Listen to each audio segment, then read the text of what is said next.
Hello everyone, welcome back to online study on. आज हम इस वीडियो में बात करेंगे टॉपिक वाइज बेस्ट एमसीक्यू, जिसमें हम लोग देखेंगे डे 1। और इस वीडियो में हम लोग बात करने वाले हैं भक्ति आंदोलन के बारे में। आपको पता है कि ये जो टॉपिक है वो आने वाले सभी एग्ज़ाम्स के लिए इंपॉर्टेंट होता है, तो खास करके हम फोकस करेंगे बिहार एसआई और जो 69th बीपीएससी होने वाला है, इसके लिए हम लोग टॉपिक वाइज सीरीज को स्टार्ट कर रहे हैं। ठीक है, तो इसमें काफ़ी अच्छे अच्छे क्वेश्चन हमने इंक्लूड किया हैं। तो आई होप कि ये वीडियो आपके लिए हेल्पफुल रहेगी और इसके आने वाली जो भी सीरीज़ होंगी आप उसको ज़रूर पसंद करेंगे। तो चलिए इस वीडियो को कंटिन्यू करते हैं। देखिए, सबसे पहला प्रश्न ये है कि भक्ति आंदोलन का सूत्रपात दक्षिण भारत में किस शताब्दी में हुआ था, या फिर किस शताब्दी के दौरान हुआ था। भक्ति आंदोलन का सूत्रपात जो है वो दक्षिण भारत में 7वीं शताब्दी में हुआ था। यहाँ पे हम सही आंसर ऑप्शन सी को टिक करेंगे। जिसका भी सही आंसर आपको पता हो आप नीचे कमेंट करते चलिए।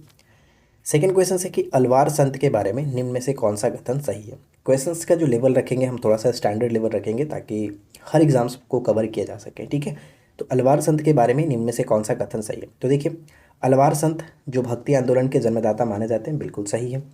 विष्णु या फिर नारायण के उपासना करने वाले जो भक्त होते हैं उनको अलवार कहते हैं। इसमें कन्फ्यूज़न होता है अलवार और नैनार में, तो मैं आपको एक छोटा सा तरीका बताता हूँ, आप याद रखिएगा। अविनाश, अविनाश, ठीक है। अविनाश अगर आप एक लड़के का नाम याद रख लेते हैं, आपका फ्रेंड का नाम भी होगा, तो अ का मतलब हो गया जो अलवार हो गए, और वी का मतलब विष्णु। अलवार विष्णु के उपासक या फिर विष्णु भक्त होते थे।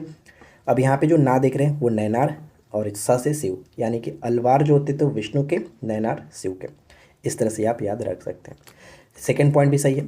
थर्ड पॉइंट है कि इनकी संख्या 63 थी। ये पॉइंट गलत है, क्योंकि अलवार जो संत थे इनकी संख्या टोटल 12 थी, तो ये पॉइंट हमारा गलत है। सही आंसर होगा 1 और 2। 1 और 2 ऑप्शन ए को टिक करेंगे। क्वेश्चन नंबर थर्ड कह रहा है कि अलवार शब्द का अर्थ क्या होता है। अलवार शब्द का अर्थ क्या होता है, तो ध्यान रखिए, अलवार शब्द का अर्थ होता है ज्ञानी व्यक्ति, ज्ञानी व्यक्ति। अगला प्रश्न कि निम्नलिखित में से किसे तमिल व्यास कहा जाता है। निम्नलिखित में से किसे तमिल व्यास कहा जाता है। तमिल व्यास किसे कहते हैं, तो ऑप्शन अगर आपने बी को सही किया तो बिल्कुल सही आंसर होगा वहाँ पे नंबी आधार नंबी। ये जो थे अलवार संत थे और इनको तमिल व्यास के नाम से जाना जाता है। क्वेश्चन नंबर 5 कह रहा है कि हिंदू धर्म का इक्विनॉस किसे कहते हैं। हिंदू धर्म का इक्विनॉस किसे कहा जाता है, तो यहाँ पे हमारा करेक्ट आंसर बनेगा ऑप्शन डी, शंकराचार्य। ठीक है, शंकराचार्य ऑप्शन हम डी को टिक करेंगे। D will be right answer. तो जैसा कि मैंने आपको कल एक वीडियो में बताया था कि महीने के पहले तारीख से हमारे द्वारा ऑनलाइन टेस्ट प्रोवाइड कराया जाता है, जो कि व्हाट्सएप पे ऑनलाइन मोड में गूगल फॉर्म के द्वारा। तो इस मंथ में हम लोग स्टार्ट किए हैं बिहार एसआई के साथ साथ सिविल कोर्ट और पटना हाई कोर्ट के लिए ऑनलाइन टेस्ट, जिसमें देखिए 3 ग्रुप बनाए गए हैं। जिसमें भी आपको जुड़ना हो आप वहाँ पर जुड़िएगा। लेकिन सबसे पहले मैं आपको फीचर्स बताता हूँ कि किस ग्रुप में क्या आपको देखने को मिलेगा। पहला जो ग्रुप है सिविल कोर्ट और पटना हाई कोर्ट के लिए जीके जीएस यहाँ पे प्रोवाइड कराया जाएगा, जिसमें 50 एमसीक्यू डेली बेसिस पे, यानी मंडे से सैटरडे तक प्रोवाइड कराया जाएगा। 1 मार्च से लेकर के 31 मार्च तक की ये ग्रुप आपका चलने वाला। टाइमिंग जो टेस्ट का होगा 9 PM होगा, लेकिन टेस्ट का जो लिंक रहता है वो हमेशा एक्टिव रहता है। जब भी आपके पास टाइम हो आप वहाँ पर टेस्ट लगा सकते हैं। PDF और रैंक आपको प्रोवाइड कराया जाता है, और इस ग्रुप की जो प्राइस है वो 49 रुपीज़ है। सेकेंड ग्रुप जो है वो बिहार एसआई के लिए, और इसमें जो है होमवर्क सीरीज स्टार्ट किया गया, जिसमें आपको 50+ MCQ मिलता है। जो आपको टॉपिक दिया जाएगा कि आपको आज ये टॉपिक पढ़ के आना है, उस टॉपिक से रिलेटेड हम लोग टेस्ट प्रोवाइड कराते हैं। ठीक है, होमवर्क सीरीज है, आपको होमवर्क मिल जाएगा। इस टेस्ट की जो टाइमिंग है वो 9:30 बजे रात को है, और इसके लिए भी आपको PDF और रैंक प्रोवाइड करा दिया जाता है टेस्ट के बाद, ताकि आप बाद में रिविजन्स कर सकें। इस ग्रुप का जो प्राइस है, ग्रुप सेकेंड है, वो 59 रुपीज़ है। इसके बाद थर्ड ग्रुप मैथ्स और रीजनिंग के लिए, जिसमें भी आपको जुड़ना है आप जुड़ सकते हो। इसमें आपको 25 MCQ डेली बेसिस पे प्रोवाइड कराया जाएगा। ऑनलाइन मोड में टेस्ट होगा 1 से लेकर के 31 मार्च तक, जो कि इस ग्रुप का जो टाइमिंग है वो सुबह का 11 बजे है। PDF और रैंक इसमें भी मिलेगा, और इसका प्राइस जो है वो 30 रुपीज़ है। अगर आपको तीनों में जुड़ना है तो तीनों में भी जुड़ सकते हैं। और तीनों में जुड़ने के लिए देखिए फ्रेंड्स, आपको मैं बता दूँ क्या करना होता है। ये जो आप नंबर देख रहे हैं 9342851538, इस नंबर पे आपको अगर आपको इसमें जुड़ना है तो 49, सेकंड ग्रुप में जुड़ना है तो 59, और थर्ड ग्रुप में जुड़ना है तो 30 रुपीज़। तीनों में जुड़ना चाहते हैं तो एक साथ आप 129 का पेमेंट कर सकते हैं, और पेमेंट का जो स्क्रीनशॉट इसी नंबर पे व्हाट्सएप करिएगा, आपको ग्रुप में जोड़ दिया जाएगा। ठीक है, फिर भी अगर किसी चीज़ के लिए आपको जानकारी चाहिए तो आप यहाँ पर जो नंबर दिया गया आप इस नंबर पर कॉन्टैक्ट कर सकते हैं। ठीक है, चलिए अब शुरू करते हैं, बाकी क्वेश्चन को देखते हैं। इसके बाद अगला प्रश्न है कि श्री वैष्णव संप्रदाय की स्थापना किसने किया था। श्री वैष्णव संप्रदाय की स्थापना किसके द्वारा किया गया था। तो यहाँ पे करेक्ट आंसर होगा रामानुजाचार्य। ठीक है, रामानुजाचार्य। रामानुजाचार्य के बारे में एक पॉइंट्स और बताता हूँ। इनके द्वारा एक दर्शन स्टार्ट किया गया था जिसको हम लोग विशिष्ट दैत्यवाद के नाम से जानते हैं। विशिष्ट दैत्यवाद। रामानुज कोई आम व्यक्ति नहीं थे, विशिष्ट व्यक्ति थे। ठीक है, इस तरह से याद रखिए, विशिष्ट दैत्यवाद रामानुजाचार्य। अगला है कि निम्नलिखित संत और उनके दर्शन के संदर्भ में कौन सा मिलान सही है।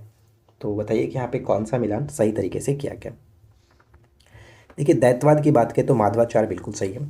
अद्वैत की बात करते हैं, अद्वैतवाद, शंकराचार्य, ये भी सही होगा। सुधादैत की बात करें तो वल्लभाचार्य, यहाँ पे करेक्ट आंसर होगा सुधादैत।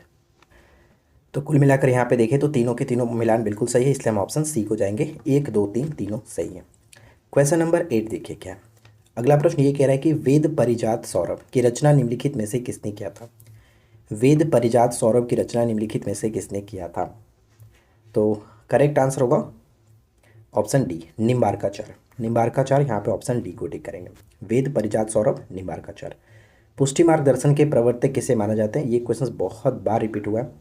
पुष्टि मार्ग दर्शन के जो प्रवर्तक हैं किसको मानते हैं, वल्लभाचार्य को। Vallabhacharya is the right answer, option A. अगला देखिए कि निम्नलिखित कथनों पर विचार करें और असत्य कथन को चुनें। तो चारों में से हमें बताना है कि कौन सा असत्य है। तो चारों को अच्छी तरीके से पढ़ते हैं। पहला पॉइंट से कि रुद्र संप्रदाय की स्थापना रामानुजाचार्य ने किया था, क्या ये सही है। तो देखिए मैं आपको बता दूं कि ये पॉइंट आपका गलत हो जाता है। रुद्र संप्रदाय की जो स्थापना है वो वल्लभाचार्य ने किया था। रुद्र संप्रदाय की जो स्थापना है वल्लभाचार्य ने किया था। याद रख लीजिएगा कि रुद्र जो है वो काफ़ी बलवान था। रुद्र नाम का जो व्यक्ति होते हैं वो काफ़ी बलवान ही होते हैं, तो ये याद रखिएगा। रामानुजाचार्य ने यहाँ पे करेक्ट होगा वल्लभाचार्य। तो पहला पॉइंट गलत हो गया, सही आंसर हम ऑप्शन ए को टिक करके आगे बढ़ सकते हैं, लेकिन बाकी की भी पढ़ लेते हैं। कर्नाटक संगीत के पिता किसे कहा जाता है, पुरंदर दास को कहते हैं, ये याद रखिएगा, मोस्ट इंपॉर्टेंट है। लिंगायत संप्रदाय, जिसे हम लोग वीरशैव संप्रदाय के नाम से भी जानते हैं, इसकी स्थापना वासो ने किया था। वासो ने किया था। सनक संप्रदाय के प्रतिपादक निम्बार्काचार्य को माना जाता है। सनक संप्रदाय के प्रतिपादक निम्बार्काचार्य को माना जाता है। वीडियो अच्छा लगे, क्वेश्चन अच्छे लगे तो प्लीज़ वीडियो को ज़्यादा से ज़्यादा लाइक करिए, फ्रेंड के साथ शेयर करिए। चैनल पे पहली बार आए सब्सक्राइब करके नोटिफिकेशन बेल आइकन को ऑल पे सेट करिए, ताकि यहाँ पे आपको रेगुलर बेसिस पे टॉपिक देखने को मिलेगा और टॉपिक से आप टेस्ट लगा सकते हैं। अगला प्रश्न है कि शंकराचार्य द्वारा स्थापित 4 मठ में से एक शारदा पीठ निम्न में से कहाँ स्थित है। तो देखिए, शारदा पीठ की अगर हम बात करें तो शारदा पीठ पड़ता है आपका ऑप्शन सी हो जाएगा द्वारिका में, यानी कि गुजरात के द्वारिका में पड़ता है। अब यहाँ पे देखिए, जैसे जो 4 मठ है, ज्योतिष मठ जो है वो बद्रीनाथ उत्तराखंड, गोवर्धन पीठ पुरी उड़ीसा में, शारदा पीठ द्वारिका गुजरात हो गया, और सिंगेरी मठ मैसूर में हो गया।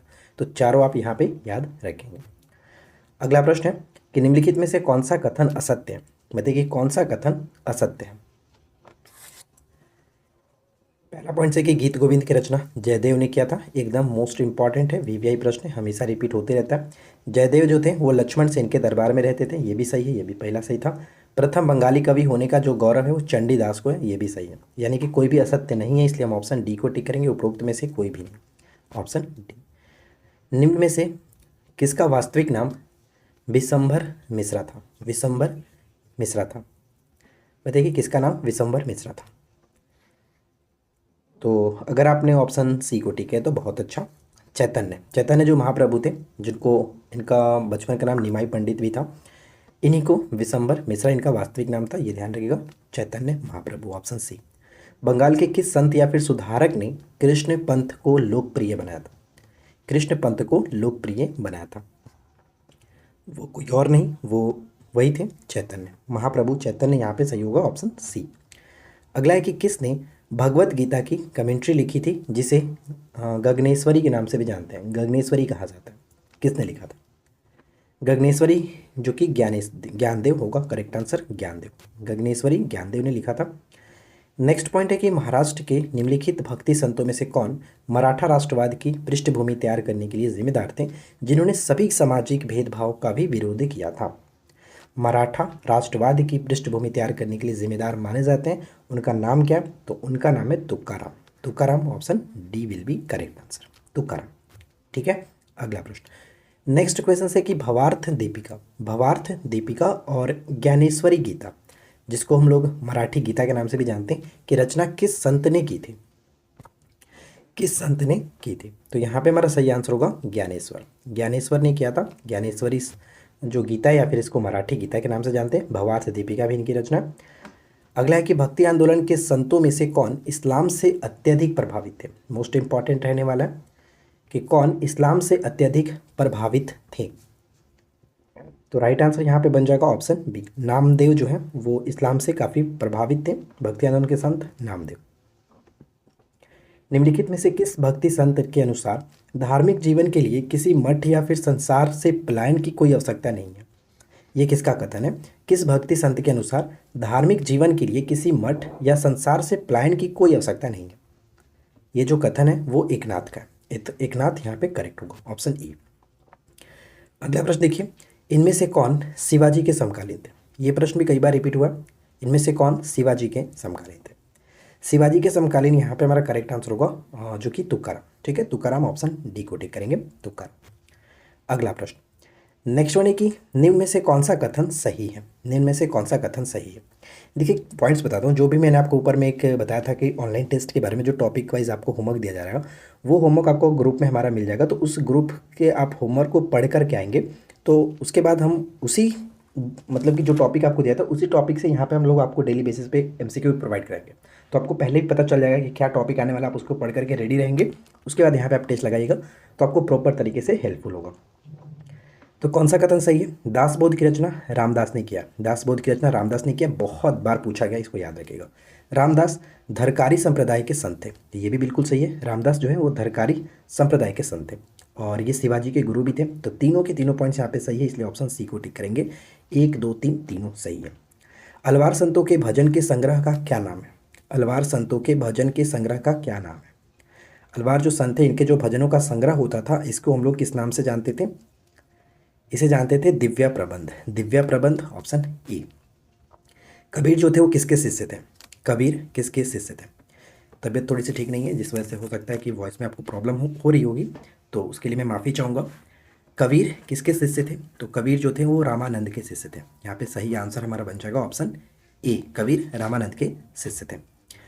देखिए नेक्स्ट क्वेश्चन काफ़ी अच्छा है कि रुक्मणी स्वयंवर हस्तमलक, ये जो है एक रचना है, वो इसके लेखक कौन थे? रुक्मणी स्वयंवर हस्तमलक के लेखक कौन थे? तो इसके लेखक के बारे में अगर हम बात करें तो सही आंसर एकनाथ ही होंगे, एकनाथ, ऑप्शन बी, एकनाथ। निम्नलिखित में से किस भक्ति संत ने एक ही मिट्टी के बर्तन के रूप में हिंदुओं और मुसलमानों का वर्णन करके सभी धर्मों की एकता की आवश्यकता पर जोर दिया था? वो कौन थे? वो थे कबीर। कबीर थे, ध्यान रखिएगा, कबीर। एक ही मिट्टी के बर्तन के रूप में हिंदुओं और मुसलमानों का वर्णन करके सभी धर्मों की एकता की आवश्यकता पर जोर दिए थे कबीर। नेक्स्ट पॉइंट, किस भक्ति संत ने विशिष्टवाद की अवधारणा का प्रचार किया था? विशिष्टवाद, तो मैंने आपको बताया था कि रामानुज जो थे वो कोई आम व्यक्ति नहीं थे, साधारण व्यक्ति नहीं थे, वो विशिष्ट व्यक्ति थे। इस तरह से याद रखिए। तो रामानुज यहाँ पे करेक्ट आंसर होगा, रामानुज 4, ऑप्शन बी। निम्नलिखित भक्ति संतों में से किसकी कविता को सूरसागर, साहित्य रत्न और सुर सरावली में संकलित किया गया? तो नाम से ही क्लियर हो गया होगा, सूरसागर यानी सूरदास। यहाँ पे करेक्ट होगा ऑप्शन ए, सूरदास। निम्नलिखित में से कौन सा कथन सत्य है? निम्नलिखित में से कौन सा कथन सत्य है? तो चलिए देखते हैं कि करके। पहला पॉइंट हमारा बनता है कि सतनामी जो संप्रदाय, इसकी स्थापना जगजीवन दास ने किया था। जगजीवन दास ने किया था, ये सही है। बिहार में सतनामी संप्रदाय के प्रवर्तक दरिया साहब थे। दरिया साहब थे। बिहार में फिरदौसी सिलसिले के जो संस्थापक थे वो शेख बहाउद्दीन थे। शेख बहाउद्दीन, जो सूफी संत का जो सिलसिला होता था बिहार में, फिरदौसी काफ़ी प्रचलित था और इसके संस्थापक शेख बहाउद्दीन थे। ये प्रश्न भी कई बार पूछा गया कि बिहार में कौन सा सिलसिला काफ़ी प्रचलित है, तो फिरदौसी, याद रखिएगा। तीनों के तीनों पॉइंट्स यहाँ पे सही है, इसलिए हम ऑप्शन डी को टिक करके आगे बढ़ेंगे। ऑप्शन डी करेक्ट है। चलिए इसके बाद नेक्स्ट वन है कि सूरदास निम्नलिखित में से किसके शिष्य थे? सूरदास निम्नलिखित में से किसके शिष्य थे? तो यहाँ पे हमारा सही आंसर बन जाएगा ऑप्शन बी, वल्लभाचार्य। ठीक है, सूरदास बिल्कुल सही आंसर होगा, वल्लभाचार्य, ऑप्शन बी। सूरदास किसके शिष्य थे? वल्लभाचार्य के शिष्य थे। पुष्टि मार्ग के प्रवर्तक के रूप में वल्लभाचार्य को जाना जाता है। मीराबाई के संबंध में निम्न में से कौन सा कथन सही नहीं है? ध्यान दीजिएगा, नहीं है। मीराबाई के संबंध में कौन सा कथन सही नहीं है? पहला पॉइंट कि मीराबाई मेवाड़ के रत्न सिंह राठौड़ की एकमात्र पुत्री थी, ये पॉइंट गलत है। पुत्री तो थी लेकिन मेवाड़ नहीं, मेड़ता। ठीक है, मेड़ता करेक्ट होगा, ये पॉइंट गलत है, मेड़ता। इसके बाद नेक्स्ट पॉइंट है कि ये तुलसीदास के समकालीन थे, ये बिल्कुल सही है, तुलसीदास के समकालीन थे। तो सही नहीं है, यहाँ पे करेक्ट होगा केवल और केवल एक, सही नहीं है। चलिए अगला पॉइंट्स कि भक्ति संत शंकर देव का संबंध निम्नलिखित में से किस राज्य से? शंकर देव का संबंध किस राज्य से है? तो ध्यान रखिएगा, शंकर देव का संबंध हो जाता है असम के साथ। असम, ऑप्शन डी को टिक करेंगे, असम। अगला प्रश्न कि शिक्षा अष्टक की रचना किसने की थी जिसे शास्त्रों का सार भी कहा जाता है? शिक्षा अष्टक की रचना निम्नलिखित में से किसने की थी जिसे शास्त्रों का सार भी कहा जाता है? तो यहाँ पे करेक्ट आंसर हो जाएगा ऑप्शन डी, यानी कि महाप्रभु चैतन्य स्वामी, ऑप्शन डी। अगला प्रश्न, किस भक्ति संत को श्री गौरंग के नाम से भी जाना जाता है? गौरंग के नाम से भी जानते हैं, गौरंग या फिर निमाई पंडित या फिर विश्वम्बर मिश्र के नाम से जाना जाता है। तो चैतन्य यहाँ पे करेक्ट होगा, ऑप्शन ए। किसने दृढ़ता से सांप्रदायिकता और संस्कार का विरोध किया था तथा संस्कृत के स्थान पर हिंदी को अपनाने पर जोर दिया था? वो कौन थे? वो कौन थे? तो इनका सही आंसर होगा रामानंद। रामानंद बिल्कुल सही आंसर होगा, हिंदी को अपनाने पर जोर दिए थे रामानंद। ब्रह्मसूत्र पर आधारित भाषा टीका वेदांत परिजात सौरभ, ऊपर में हमने बात किया था, वेदांत परिजात सौरभ को किसने लिखा था, सरल भाषा में किसने लिखा था? तो करेक्ट आंसर होगा निम्बार्काचार्य, ऑप्शन ए निम्बार्काचार्य। अगला प्रश्न कि भक्ति आंदोलन के संबंधित निम्न कथनों में से कौन सही है? ध्यान दीजिएगा कौन सही है। पहला पॉइंट कि भक्ति आंदोलन के प्रमुखों में से एक रामानंद ने भगवान के रूप में राम पर जो कि ध्यान केंद्रित किया था, बिल्कुल सही है, इसमें कोई दिक्कत नहीं।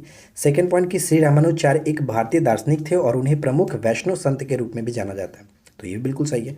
तो दोनों के दोनों पॉइंट्स करेक्ट है, इसलिए ऑप्शन हम सी को टिक करेंगे, उपरोक्त दोनों। धर्मशास्त्र के स्कूल अचिंत्य भेद भेदत्व की शुरुआत किसने की थी? इसकी शुरुआत चैतन्य महाप्रभु ने ही किया था, जो कि बंगाल से संबंध रखते थे, ऑप्शन ए। निम्नलिखित भक्ति संतों में से किसने विनय पत्रिका और कवितावली की रचना की थी? विनय पत्रिका और कवितावली की रचना किसने किया था? तो तुलसीदास करेक्ट होगा, ऑप्शन सी को टिक करेंगे, Tulsidas. Tulsidas is the right answer. ठीक है, चलिए आगे बढ़ते हैं।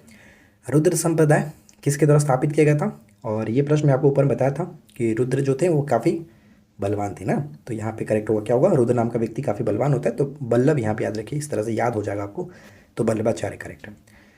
इसके बाद अगला प्रश्न ये कह रहा है कि मनुष्य किसी मनुष्य का संप्रदाय या फिर जाति न पूछे, यह युक्ति किसकी थी? मनुष्य किसी मनुष्य का संप्रदाय या फिर जाति न पूछे, यह युक्ति किसकी थी?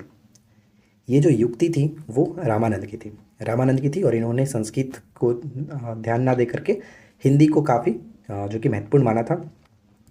अपने संदेश के प्रचार प्रसार के लिए हिंदी का प्रयोग करने वाले प्रथम भक्ति संत कौन थे? अभी जस्ट मैंने आपको बता ही दिया कि रामानंद यहाँ पे करेक्ट आंसर हो जाएगा, ऑप्शन सी। निम्नलिखित में से कौन सा अनुक्रम सही कालानुक्रमिक क्रम में इंगित करता? अब भक्ति संत से संबंधित मैंने आपको भक्ति आंदोलन से रिलेटेड जितने भी क्वेश्चन अब तक करा दिए हैं, इससे बाहर आपको पेपर में क्वेश्चन देखने को नहीं मिलेगा, चाहे आप कहीं से भी पढ़ लो, इसी में से कुछ ना कुछ क्वेश्चंस आपको घुमा फिरा करके पूछा जाएगा। तो जब भी आपको भक्ति संत पढ़ना, भक्ति आंदोलन पढ़ना, तो ये आप वीडियो जरूर देख लीजिएगा, सेव करके रख लीजिए। तो करेक्ट आंसर यहाँ पे हुआ शंकराचार्य, उसके बाद रामानुज, और लास्ट में हम यहाँ पे चैतन्य को रखेंगे, इसलिए हमारा सही आंसर हो जाएगा ऑप्शन ए। अगला है कि प्रसिद्ध भक्ति कवियत्री मीरा के पति का नाम क्या था?